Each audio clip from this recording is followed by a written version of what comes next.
तो पंडित जी कहते हैं कि अगर संतान सुख की प्राप्ति नहीं हो रही है तो श्री कृष्ण की पूजा अर्चना करनी चाहिए। बिल्कुल। तो क्या हर कोई भी, हालांकि पूजा अर्चना तो करना अच्छी बात है, कोई भी कर सकता है, लेकिन कुंडली के अनुसार भी क्या ये होता है, डिपेंड करता है कि आप किस आराध्य की पूजा करेंगे या फिर किस मंत्र का उच्चारण करेंगे?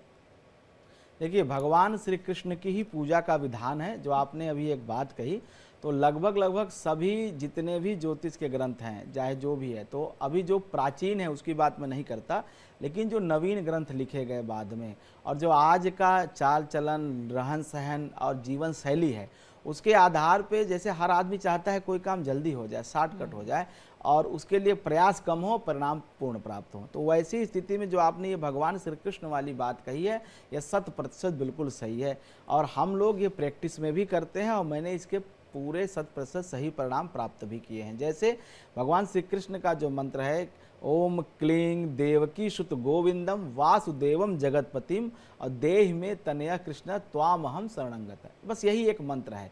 भगवान श्री कृष्ण का जो पूजन है वो तो अलग है, लेकिन यह मंत्र सिर्फ इतना ही है, ओम क्लीं देवकी सुत गोविंदम वासुदेवम जगतपतिम और देह में तनयः कृष्णम त्वामहम शरणंगता। देह में तनयः कृष्णम, कृष्ण जैसा पुत्र, आप जैसा पुत्र मुझे हो और मैं आपकी शरण में हूँ। इसमें जो क्लीं अक्षर है, क्लीं को कहा जाता है काम बीज। काम बीज का मतलब होता है कामनाओं को पूरा करने वाला बीजाक्षर, काम बीज है क्लीं।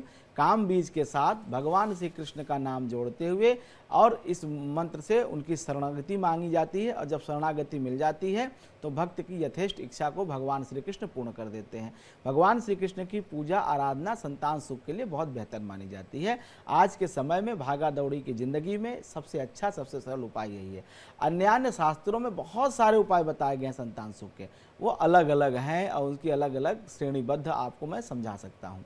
जैसे अब ये कुंडली जो मेरे सामने अभी जो संतान प्रश्न की आपने व्हाट्सएप मुझे दिया, बताया, अब इसमें चूंकि पंचम भाव का स्वामी शुक्र वो राहु से ग्रस्त है, तो कहीं न कहीं ये संतान सुख में बाधा करेगा। अगर पंचमेश राहु से युक्त है, पंचम या पंचमेश अगर राहु से युक्त हुआ तो यह संतान सुख में विलंब, बाधा, दिक्कत, परेशानी करेगा ही करेगा, इसमें कोई संदेह करने की आवश्यकता नहीं है।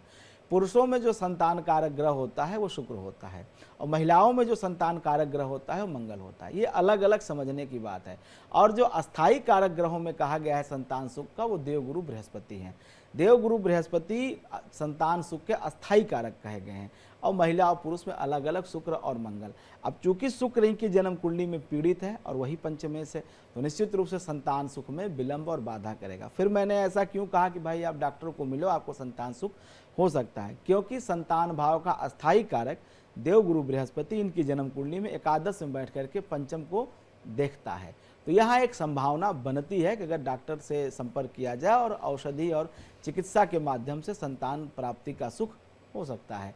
तो ज्योतिष करते समय तमाम विषयों का ध्यान रखना चाहिए। प्रश्न किस भाव से है, उनके कारक ग्रह कौन से हैं और कौन से अस्थायी कारक हैं और वर्तमान में किन ग्रहों की दशा चल रही है, ये 2-3 विषय को अगर सम्यक रूप से देख करके उपाय किए जाएं तो ऐसा कोई जीवन की समस्या है ही नहीं जिससे हम मुक्ति नहीं पा सकते, जिससे हम निजात नहीं पा सकते या जिससे हमें जो है जिन ग्रहों के बुरे प्रभाव को हम कम नहीं कर सकते। डिपेंड करता है कि आप उनको कितना समझ पाते हैं और कैसे आप उन्हें हैंडल करते हैं। इस कुंडली में सिर्फ इतना दोष है संतान को लेकर के कि पंचम भाव का स्वामी दसम भाव में अर्थात अपने छठे गया हुआ है और दूसरा राहु से युत है। तो एक तो अपने भाव से छठे जाने का बुरा फल, दूसरा राहु से युति का फल, ये 2 बुरे फल हैं। इनको ठीक करने के लिए एक उपाय जो है, आप पहले डॉक्टर को मिल लीजिए। उसके बाद चूंकि शुक्र इसमें कारक है तो इसमें भगवान श्री कृष्ण की नहीं अपितु जगदम्बा दुर्गा की आराधना की बात कही जाती है। दुर्गा की आराधना की जाए, दुर्गा की जो है व्रत किए जाए, नवरात्र में साधना पूजा की जाए तो निश्चित रूप से डॉक्टर के इलाज से और दुर्गा की आराधना संतान सुख हो सकता है। जब कोई कुंडली रहती है तो उसके विश्लेषण करके हम बातें और बेहतर बता सकते हैं। तो ये जरूरी नहीं भगवान श्री कृष्ण की ही उपासना की जाए, ये ग्रहों की स्थिति के अनुसार बदल भी सकती है।